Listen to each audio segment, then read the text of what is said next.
Olá pessoal, meu nome é Rafael Silva, eu sou doutor em Estudos Literários pela Faculdade de Letras da UFMG e dou continuidade aqui à série iniciada na semana passada, intitulada Existe Vida Acadêmica Depois da Pós-Graduação? Isso é uma pergunta e, como eu tenho proposto nas últimas exposições, a resposta a essa pergunta depende de uma série de fatores. Na exposição de hoje, eu começo a visitar algumas das minhas experiências em processos seletivos para a carreira docente em nível superior. A primeira delas aconteceu em maio do ano passado, em 2022, portanto, para a cadeira de Grego Antigo, Literatura Grega Antiga e Teoria da Literatura na Faculdade de Letras da Universidade Federal de Juiz de Fora, a UFJF.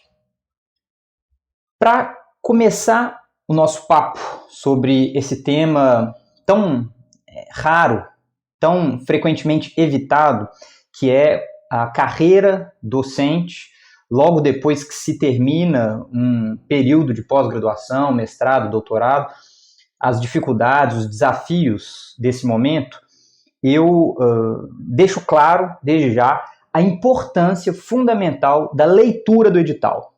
Isso pode parecer uma obviedade, mas é muito comum que candidatos tenham uma certa resistência a, de fato, sentar e ler o edital.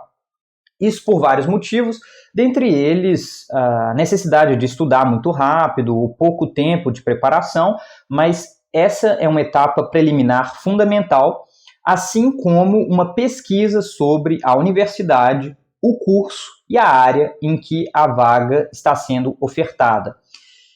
É importante conhecer essas particularidades. Eu sei que pode parecer não tão relevante assim, mas aspectos, por exemplo, históricos da fundação de uma determinada universidade, em que contexto ela foi criada, com que finalidade, pode ser importante para que a gente compreenda o nosso papel, a nossa contribuição a essa instituição. O mesmo vale para aspectos contextuais da criação do curso e da área específica daquela vaga.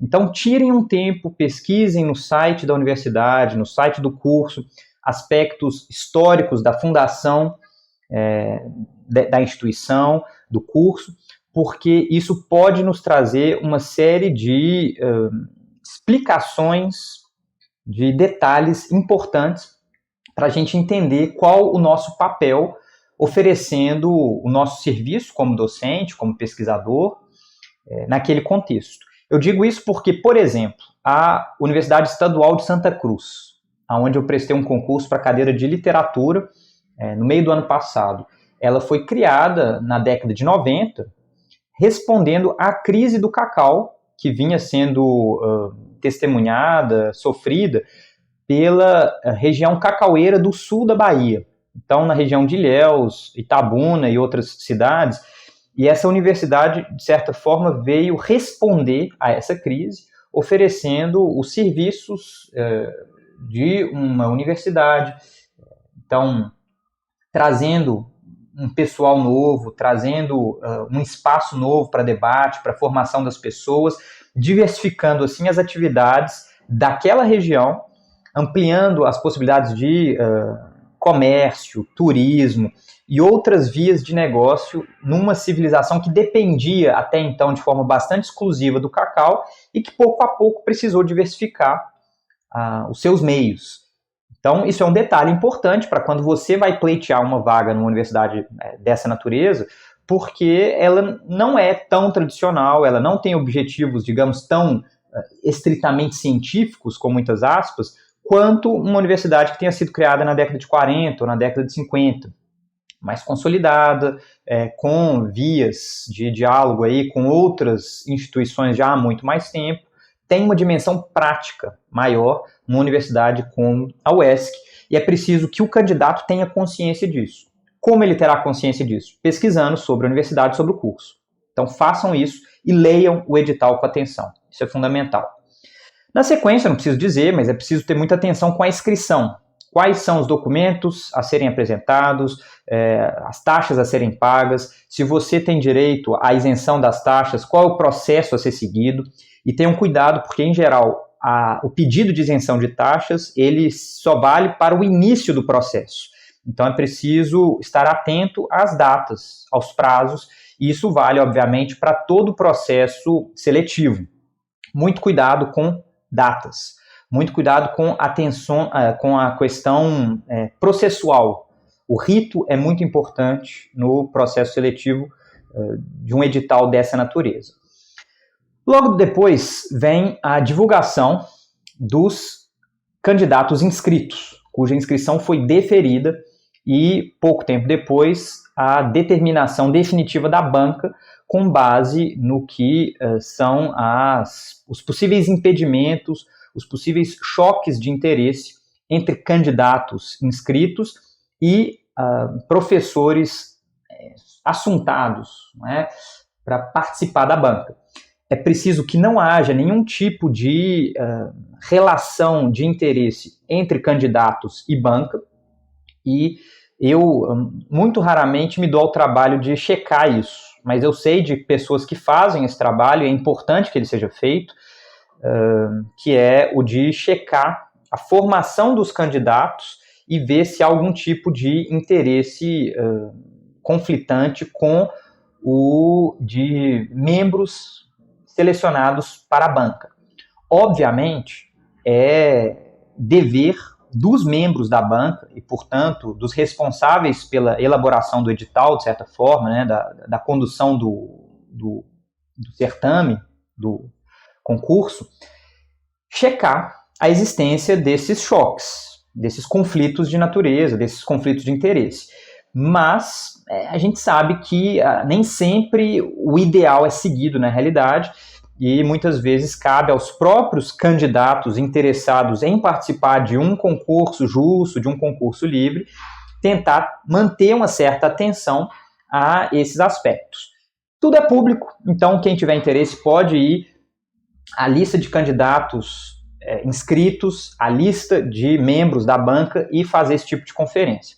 No caso desse concurso público que eu prestei em Juiz de Fora, a banca examinadora foi composta pelas professoras Carol Martins da Rocha, lá de Juiz de Fora, professora de língua latina, literatura latina, e que foi a presidente da banca. Ela trabalha normalmente com Plauto e outros aspectos da literatura latina. Ainda a professora Maria de Lourdes Ortiz Gandini Baldan, professora de Teoria da Literatura na Unesp, campus Araraquara, que tem trabalhos com Roman Jakobson e outros teóricos que trabalham aí com a intersemiótica, que trabalham com a produção de sentido em textos de diferentes naturezas e análises teóricas das possibilidades de compreensão desses diferentes textos entre literários, entre outras mídias.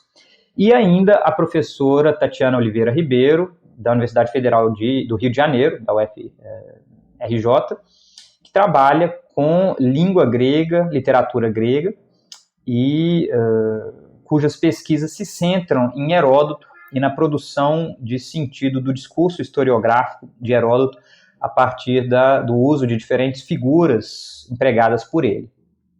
Eu conhecia a maior parte dessas professoras, de seus trabalhos, principalmente a Tatiana Ribeiro. A Carol Rocha eu já conhecia, sobretudo de ouvir falar, e a professora da Unesp, eu precisei pesquisar um pouco sobre ela, ler um ou outro artigo para entender qual o seu papel, por assim dizer, na banca do concurso que eu prestava.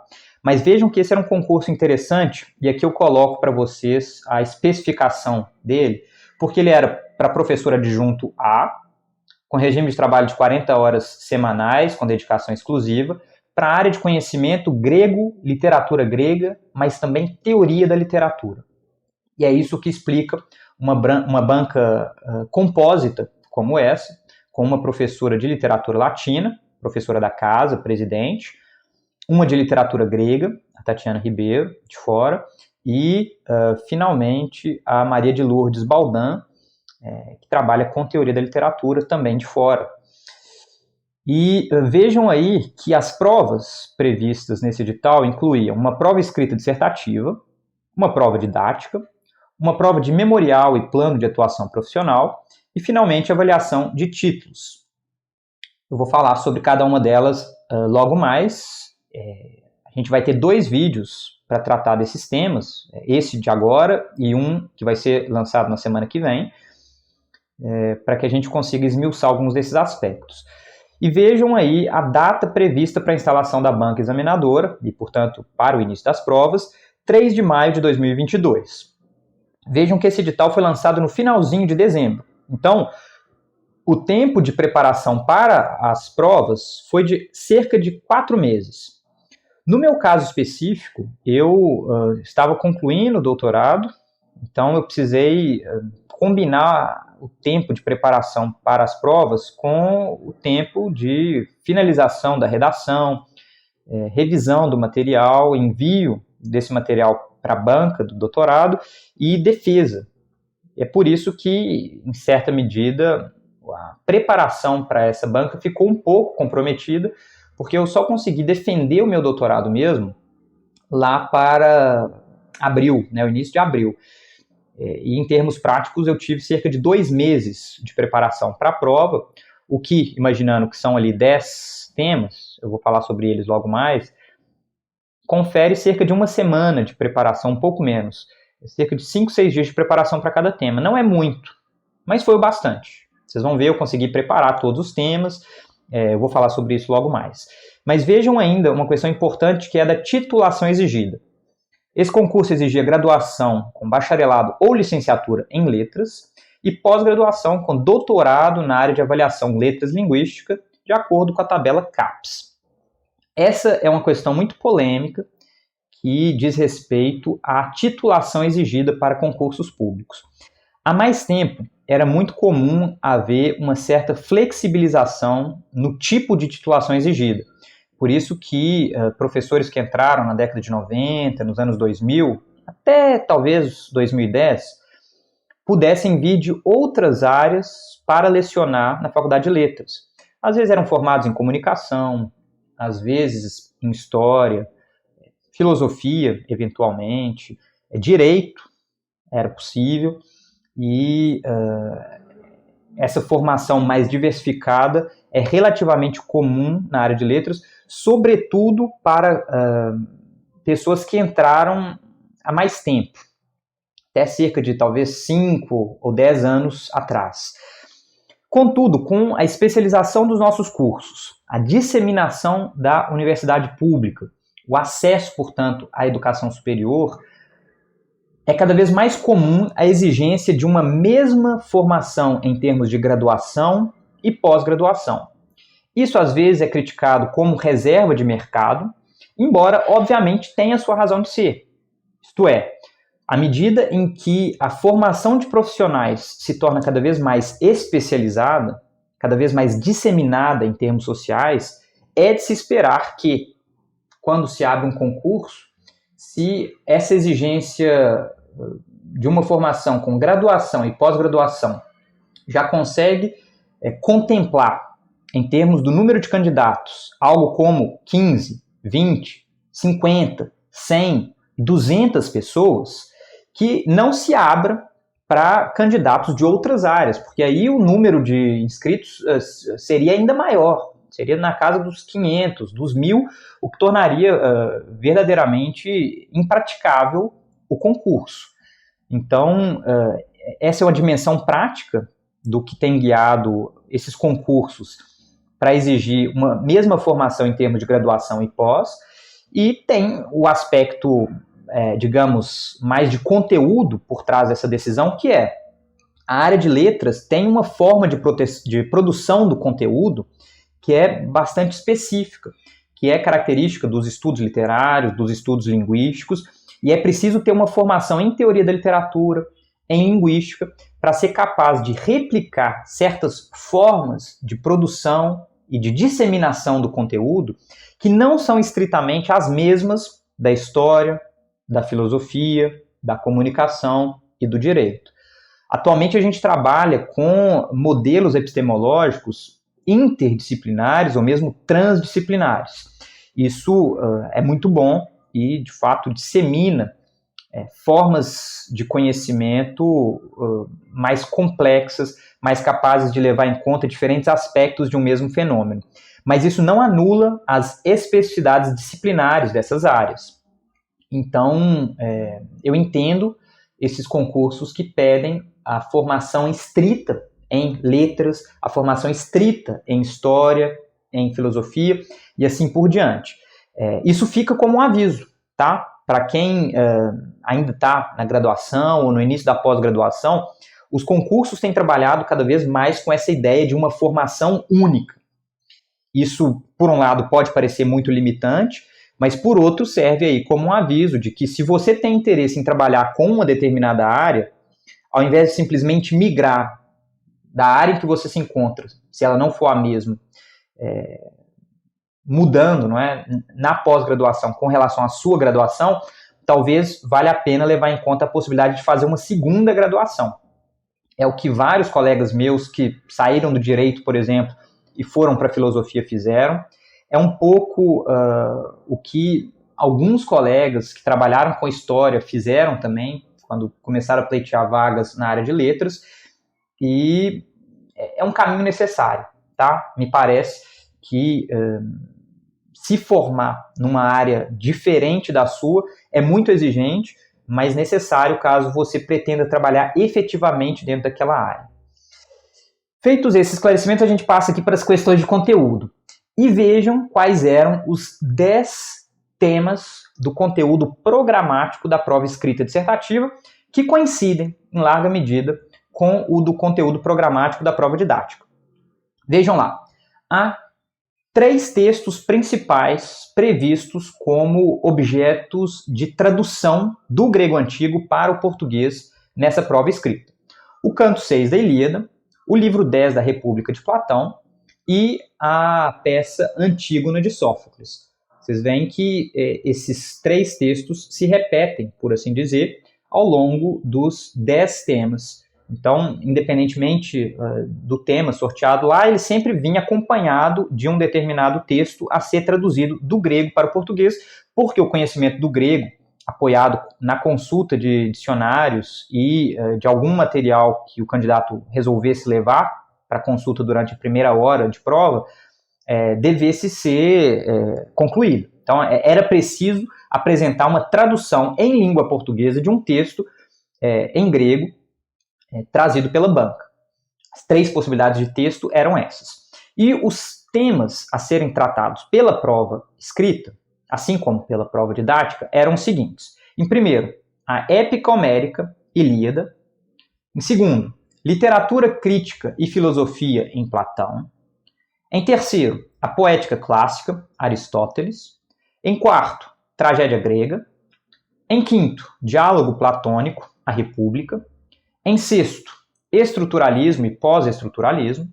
Em sétimo, literatura clássica e intertextualidade. Em oitavo, a crítica intencionalista do século XIX. Em nono, a recepção moderna dos clássicos. E em décimo, estudos culturais e pós-colonialismo. Então vejam, esses mesmos temas que aparecem aí previstos para a prova escrita dissertativa aparecem também para a prova didática. Eles poderiam ser diferentes, mas, em geral, todas as bancas, todos os concursos que eu prestei até hoje, trabalham com os mesmos temas na prova escrita e na prova didática, facilitando enormemente o trabalho dos candidatos inscritos, porque estudar para uma significa já estudar para outra. Como eu disse para vocês, aqui, quando nós lemos um edital e chegamos nessa etapa, é preciso fazer um planejamento estrito dos dias que nos restam até o momento de realização da prova. Em geral, esses dias giram em torno de 4, 5, 6 meses. Não menos que isso, mas certamente não muito mais do que isso. O que, em geral, confere cerca de 1 semana ou 2 semanas para a preparação de cada tema. É o suficiente, de modo geral. Mesmo quando o tema foge um pouco àquele que nós tenhamos tratado na nossa dissertação, na nossa tese, é em geral um tema da nossa área, e é possível, situando-o dentro do grande tema que nós estudamos em várias disciplinas, em que nós nos formamos, conseguir aprofundar um pouco na leitura de um texto, na leitura de um conjunto de textos, para propor ali um texto de nossa própria autoria, demonstrando um certo viés crítico, uma certa competência de análise, preparado previamente. É o que eu digo, se a gente dispõe de 1 semana, 2 semanas para a preparação de um determinado tópico, o ideal é que a gente leia alguns itens fundamentais da bibliografia secundária sobre aquele tema, obviamente considerando já lida o próprio texto fundamental, então a bibliografia primária. No caso de tradução de textos antigos, o trabalho de traduzir esse texto de cabo a rabo, isso eu considero fundamental, como preparação para uma prova dessa natureza.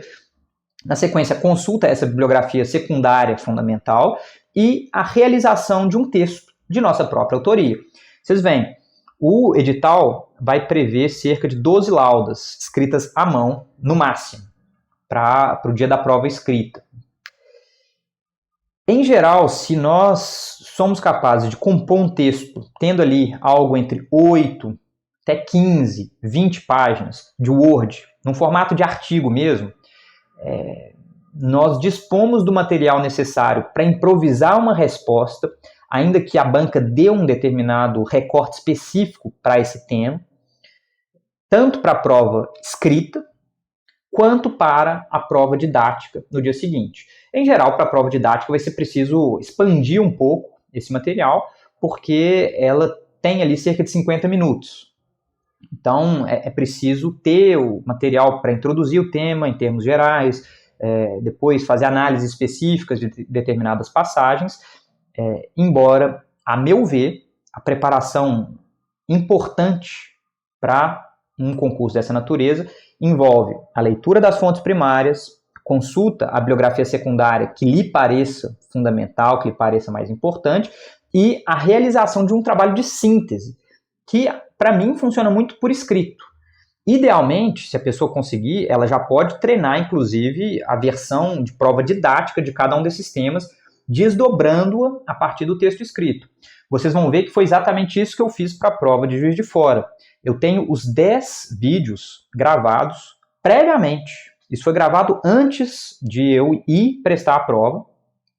E eu vou soltar alguns deles pouco a pouco, tá? Nas próximas semanas.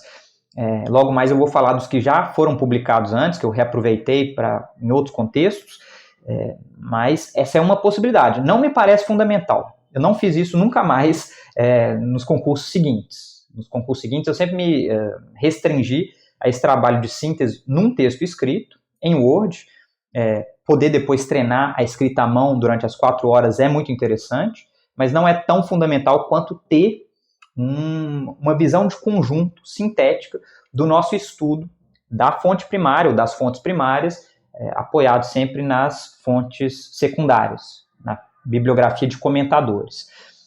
Vejam como a prova escrita é avaliada.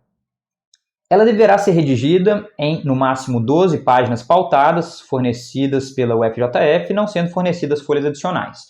Isso é mais do que o suficiente. Tá? Uma pessoa que se sente e escreva direto durante 3 horas, que era, salvo engano, o tempo de que nós dispunhamos, 3, 4 horas, consegue escrever por volta de 12 páginas mesmo, sem fazer nenhum tipo de resumo prévio, nenhum tipo de estruturação prévia. É dessa ordem de grandeza a quantidade que se escreve nessa quantidade de tempo. Ela é realizada com caneta esferográfica, então treinem sempre, não é? Escrever à mão usando esse tipo de caneta. E a avaliação é realizada em uma escala de 0 a 10 pontos, observados os seguintes critérios avaliativos e parâmetros de pontuação. São eles: A. Conhecimento científico e contextualizado sobre o ponto do programa ou o recorte temático sorteado. B. Adequada distribuição e sistematização dos assuntos e ou tópicos específicos pertinentes ao ponto do programa ou o recorte temático sorteado. C. Capacidade de análise e de síntese. D. Clareza na exposição das ideias, considerado também o uso adequado da linguagem. Então, esses critérios têm que ser levados em conta no momento em que nós preparamos o texto daquele ponto. Depois de lermos as bibliografias principais sobre o ponto, primária e secundária, nós realizamos o trabalho de síntese num texto que precisa contemplar esses aspectos. Porque no momento em que o texto, o ponto é sorteado, no momento de realização do concurso, o nosso trabalho vai ser simplesmente tentar rememorar a estrutura básica do nosso texto, a distribuição dos argumentos, e aí, por meio de uma performance improvisada de escrita, retraçar aquilo que nós já temos em mente. Então, a preparação estrita passa pela preparação desses 10 pontos, mas uma preparação em lato sensu passa pela prática constante da escrita, porque é fundamental ser capaz de articular as ideias, de empregar ali um vocabulário diversificado, de ser capaz de se exprimir sem questões ortográficas, sem questões de sentido mais graves, e isso, obviamente, só se ganha com o traquejo de escrita. Eu tenho falado sobre isso em publicações lá no meu Instagram, @gts.rafa. Quem tiver interesse, comece a seguir, porque eu falo sobre isso lá. É preciso que nós pratiquemos a escrita acadêmica, escrevendo artigos, né, que podem vir de trabalhos finais em disciplinas, escrevendo trabalhos a serem publicados em anais de congresso, capítulos de livro e outros meios em que a escrita acadêmica se faz realizar. Treinem isso é fundamental, tá? Bem, então, feitos esses esclarecimentos sobre a prova escrita, a gente passa agora para a prova didática. A prova didática, de caráter eliminatório e classificatório, será realizada individualmente pelo candidato, consistirá em preleção, com duração de 50 minutos, que terá por tema um ponto escolhido, mediante sorteio público, realizado com no mínimo 24 horas de antecedência e após a divulgação das notas da prova escrita ou da prova prática, se houver. Não será despontuado o candidato cuja prova didática durar de 45 a 55 minutos, será despontuado o candidato cuja prova didática tiver duração inferior a 45 ou superior a 55 minutos. E será eliminado o candidato cujo tempo da prova didática for inferior a 40 ou ultrapassar 60 minutos. Essa questão do tempo é fundamental. Isso é trabalhado também com uma prática didática, uma prática de performance didática. Isso a gente ganha oferecendo disciplinas, oferecendo minicursos, então, de fato, com a experiência em sala de aula, o domínio do tempo. Mas, em termos de uma formação, uma preparação mais estrita para a prova, é preciso treinar essas aulas. Com isso eu quero dizer o seguinte: idealmente, depois de preparar um ponto, lá nas semanas que antecedem o concurso, a gente pode tentar transformar o nosso texto em uma aula didática. E aí se guiar por esses 50 minutos. Em geral não foge muito disso, tá? Às vezes é um pouco menor, às vezes é um pouco maior a duração da aula prevista no edital, mas em geral 50 minutos é um horizonte com que as provas têm trabalhado. E nós podemos então, na preparação mesmo, trabalhar já com uma adaptação do nosso texto para uma versão didática. É óbvio que nem sempre a gente tem o tempo necessário para isso. No caso de Juiz de Fora, como eu já disse, eu consegui não apenas adaptar o material escrito para a versão didática, como gravar e editar esse material. Tanto que eu não vou ter trabalho nenhum em publicar essas aulas agora. Todas elas foram gravadas lá antes de maio do ano passado. Mas para os outros concursos que eu prestei, talvez por conta do cansaço, enfim, por outros fatores de ordem pessoal, eu não consegui me dar ao trabalho de transformar esses textos em versões didáticas. Eu vou fazer isso com um ou outro na sequência, nas próximas semanas, para apenas mostrar para vocês o tipo de trabalho que eu ofereci nos concursos para a Universidade Estadual do Ceará, para a Universidade Estadual de Santa Cruz, para a Universidade Federal da Paraíba. Mas isso não é estritamente necessário. O que me parece fundamental é que nessas 24 horas que nós temos em todos os concursos, como tempo de preparação da aula a ser oferecida no concurso, nós façamos esse trabalho de adaptação, pensemos no que é a elaboração de um plano de aula, e vocês vão ver que isso vai ser exigido logo mais. É um plano de aula que precisa prever exatamente o que nós ofereceremos na nossa aula. Enfim, se vocês tiverem dúvida aí no que é a elaboração de um plano de aula, pesquisem na internet. A maior parte das universidades tem materiais que explicam exatamente como se dá a elaboração de um plano de aula, quais são os aspectos que ele deve conter, que ele deve pleitear, né, contemplar. E ensaio. É fundamental que vocês performem a aula previamente e não deixem o momento de apresentação da aula consistir apenas lá na última performance a ser feita perante a banca. Isso para que vocês tenham um controle de tempo. Então, treinem a aula um dia antes, no dia anterior, no dia seguinte, se possível, reforçando um pouco a compreensão de que essa é uma performance como uma peça. Tá? É uma espécie de peça de teatro. É possível improvisar numa peça de teatro? Sim. Sendo um grande ator, é possível ter ali o domínio do tempo, o domínio do ritmo e saber responder às manifestações do público. O público, que é a banca, em geral, é muito impassível, então não contem com reações vindas desse público. Em geral, elas não vêm. E o ideal é treinar tendo um público ideal em mente, ignorando ali a realidade da prática, ou seja, o público presente na própria prova didática, e treinar 1, 2, 3 vezes para que a aula transcorra no ritmo previsto. Eu já vi pessoas muito boas ficarem nervosas no momento de elaboração, de execução dessa prova, e fazerem ou aulas muito breves ou aulas muito longas e, de fato, terem problemas graves depois na pontuação por conta disso.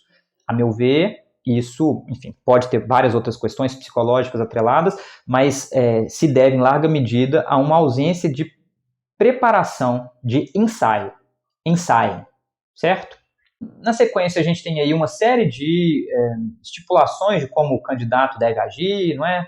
Aqui eu trouxe esse trecho do edital simplesmente para mencionar a importância do plano de aula. Vejam lá, no segundo tópico. O plano de aula escrito e impresso, devidamente identificado, será entregue simultaneamente por todos os candidatos do respectivo grupo antes do início da primeira apresentação, sendo vedado seu recebimento posteriormente. Então fiquem atentos ao momento de entrega desses materiais, porque, como eu disse, aspectos aí de ritual do processo são muito importantes para concursos dessa natureza. Aqui não tem mais nada, salvo engano, fundamental. O último ponto talvez valha a pena ser lido, vejam lá. Durante a preleção, não haverá questionamentos ou arguições ao candidato por parte dos membros da banca examinadora ou por outras pessoas presentes na sessão pública. Essa é a praxe. Às vezes, o edital prevê a possibilidade de perguntas por parte da banca, mas a prática cada vez mais comum é que seja vedada a ideia de interação entre banca e candidato ou entre público presente ali na sessão pública e o candidato. Então, é preciso preparar a prova didática sem ficar se preocupando demais com aspectos de interação. Tá? E vejam quais são os critérios a serem levados em conta na avaliação por parte da banca dessa prova. A. Conhecimento, domínio, análise e espírito crítico quanto ao tema sorteado. B. Capacidade de organização, transmissão, atração e adequação da linguagem e expressão ao tema sorteado. C. Adequação dos recursos e métodos utilizados à apresentação, análise e compreensão do tema sorteado. D. Coerência entre o plano de aula apresentado e o desenvolvimento da aula. E. Capacidade de síntese, clareza e adequação da exposição ao tempo previsto. Então vejam, são todos critérios importantes para se determinar o que é uma boa aula. É óbvio que nós só conseguimos estar à altura de alguns deles à medida em que nós praticamos a docência. Isso às vezes é difícil para quem sai de uma graduação, já emenda direto numa pós-graduação e não têm oportunidades de trabalhar numa sala de aula. É por isso que eu digo, sempre que houver a possibilidade de oferecer um curso, um mini curso, de se expor à prática docente, na medida das possibilidades, tente aceitar essas oportunidades, porque elas vão agregando um conhecimento prático sobre metodologias, instrumentos de aprendizagem, uma certa experiência sobre os ambientes de aprendizagem, como lidar com eles, diferentes estratégias pedagógicas, e tudo isso agrega no momento de realizar uma prova dessa natureza. Então, a experiência do candidato diz muito sobre o tipo de aula que ele é capaz de dar e que ele vai dar numa prova desse tipo, certo? Um aspecto que me parece algo crítico é que nessas provas sempre se prevê a autonomia dos membros da banca. E por isso eu quero dizer o seguinte, as notas da prova escrita e depois da prova didática, a princípio, devem ser dados por cada um dos membros da banca de forma individual e sem uma comunicação. Quando nós olhamos os resultados finais dos mais diversos concursos, o que se nota é uma confluência muito estrita entre as notas dadas por cada membro. Isso, se nós quisermos conceder o benefício da dúvida, pode indicar uma confluência muito estrita nos julgamentos objetivos de cada membro da banca, quase como uma espécie de confluência miraculosa, como aquela que guiou os tradutores da famosa Septuaginta, os tradutores gregos do Tanakh, do Pentateuco, dos livros judaicos da Bíblia, que, traduzindo em 72 células separadas, tiraram dali o mesmo resultado de tradução, porque todos eles foram inspirados pelo Espírito de Deus, e essa tradução da Septuaginta foi apresentada para os crentes em Deus, no Deus judaico, como fruto da miraculosa atuação de Deus que, partindo de um mesmo texto judaico, por meio de 72 tradutores diferentes atuando de forma isolada, pôde chegar ao mesmo texto em grego. Enfim, obviamente é uma anedota algo fantástica, mas que me parece compartilhar certos traços da ideia de que membros diferentes de uma banca, avaliando isoladamente, cheguem ao mesmo resultado na sua avaliação de provas prestadas pelos candidatos. Mas quando a gente analisa os resultados, é isso que parece. A outra alternativa é que eles se consultem, Enfim, tanto no caso lá dos tradutores da Septuaginta, quanto dos membros de uma banca, embora isso não seja previsto estritamente pelo edital. Isso é um problema, a meu ver, dos concursos de modo geral, porque quando há uma discrepância muito grande entre as notas dos membros da banca, isso dá margem para um certo questionamento por parte do candidato. Questionamento de uma possível não objetividade, de um possível interesse por parte de algum membro da banca em beneficiar ou prejudicar alguém, e isso dá ensejo à judicialização do processo. Então, a guisa de precaução contra esse risco, a meu ver, as bancas têm agido assim, com os membros dialogando, conversando, chegando ali a determinados consensos sobre o tipo de nota a dar a cada candidato. Isso, obviamente, é muito problemático, faz parte aí desse horizonte complexo que precisa ser enfrentado por quem passa por um processo seletivo dessa natureza, e, ao mesmo tempo, isso faz parte também da dificuldade que diz respeito à participação numa banca de concurso. Não apenas como candidato, mas como membro dessa banca. Porque a tarefa ela é ingrata, há muitos interesses girando em volta da aprovação de um candidato ou outro, e frequentemente esse é um jogo em que quem participa já tem algo a perder, né? Já se complica de certa forma e as estratégias adotadas ali na condução do processo frequentemente visam a que esse processo se dê da forma mais tranquila possível. Então, há frequentemente uma atenção muito grande aos formalismos, tá? Às formalidades do edital, e é por isso que eu sugeri que vocês lessem com atenção esse edital, porque ele costuma ser seguido de forma muito estrita pela banca, a fim de evitar a judicialização posterior desse concurso. É comum que concursos sejam judicializados por parte de candidatos que se sintam prejudicados pela participação da banca, né, pela condução do processo, e às vezes ficam anos se arrastando na justiça. Isso complica muito, tá? Nenhum dos que eu participei aconteceu isso, por enquanto, mas é sempre um risco, e é por isso que a banca tem sua razão de ser em assumir determinados procedimentos, por piores que eles sejam da perspectiva dos candidatos. Porque se é previsto pelo edital que a banca faça seus julgamentos, cada membro da banca faça seu julgamento de forma isolada, é para justamente evitar uma espécie de conluio em que a banca previamente escolha um candidato à revelia da performance nas provas, nas diferentes provas.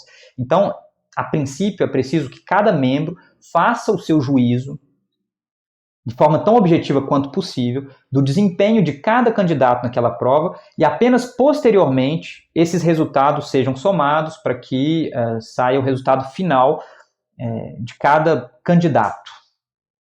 Enfim, esse seria o ideal. A gente sabe que não é exatamente assim como as coisas têm acontecido. E eu caminho aqui para a finalização dessa primeira exposição sobre como se deu a minha participação lá nesse processo seletivo, fazendo referência muito rapidamente a algumas das aulas que eu gravei em preparação para esse concurso e que já foram disponibilizadas aqui no canal. Então, quem tiver interesse em ver como eu organizei uma dessas aulas, basta ir a esses vídeos e fazer uma análise formal, tá? De aspectos formais dessa apresentação. Eu não acho que essas tenham sido aulas ideais. A própria nota conferida pela banca sugere isso. Salvo engano, eu fiquei com algo como 8.7 em 10. Evidentemente, essas aulas gravadas não são idênticas à aula que eu dei lá no dia da prova. Sempre há um elemento de performance, de improvisação, mas elas indicam as linhas gerais com que eu trabalhei e que eu acredito ter seguido muito estritamente, tá? São elas as aulas já publicadas aqui. Ambivalências do Logos, uma leitura da Antígona. Então, quem tiver interesse, vá lá e confira como eu procedi na apresentação dessa aula. Vejam, duração de 54 minutos e 41 segundos.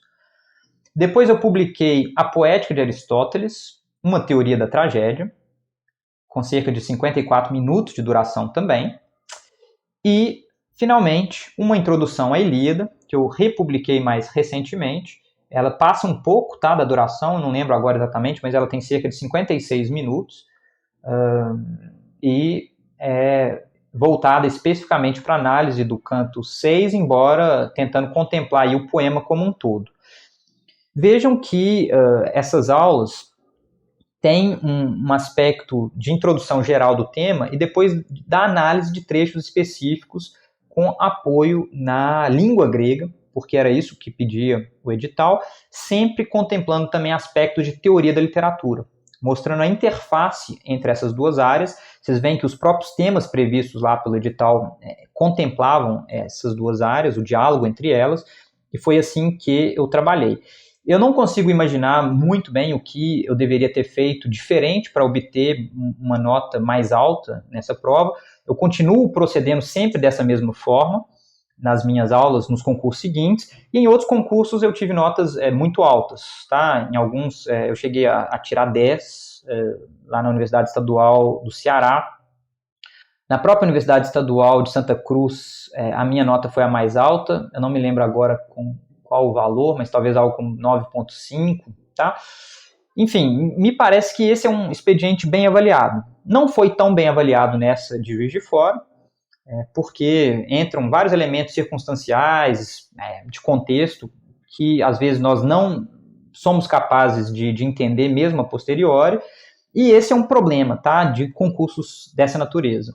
Os critérios, embora tenham sido dados ali no edital, há um elemento de subjetividade na apreciação de determinados materiais e um candidato frequentemente não sai enriquecido dessa experiência. Frequentemente ele não entende de que forma esses critérios foram aplicados, de que forma aquilo se aplica à sua realidade. E, enfim, quando vocês eventualmente se sentirem frustrados com isso, saibam que essa frustração é comum, mais de uma pessoa já passou por esse lugar, e eu estou aqui como prova viva disso, de que, assim, às vezes a gente recebe uma determinada nota e não entende direito de onde ela veio, por que motivo. É por isso que é possível pedir explicações da banca, então que a banca redija por escrito lá de que forma ela julgou, o que ela entendeu como problema, o que ela entendeu como acerto, embora isso nem sempre seja muito bem visto pelas bancas, porque é um trabalho a mais, todo o processo já é bastante complicado, e contestar uma nota num recurso, por exemplo, é uma possibilidade aberta ao candidato. Eu nunca vi uma nota contestada por recurso ser revista, nas minhas experiências, nem quando isso depois é levado a juízo.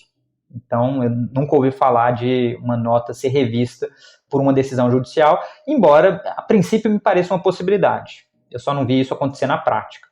Então, ficam aí esses últimos comentários sobre o elemento subjetivo na avaliação dessas provas que eu acabo de mencionar. E, enfim, algo a ser levado em conta, tá?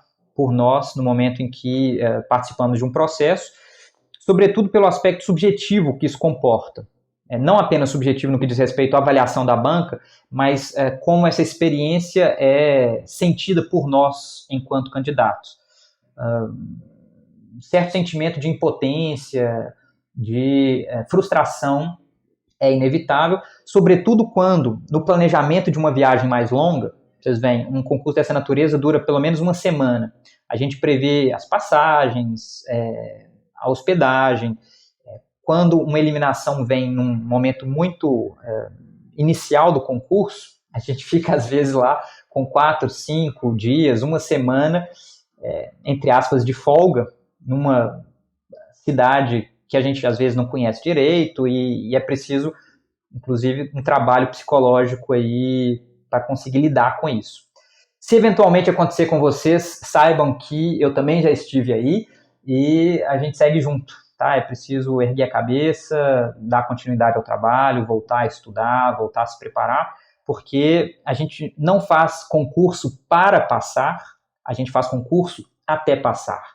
Essa foi uma lição que a professora Maria Cecília Coelho, da Faculdade de Filosofia da UFMG, me disse.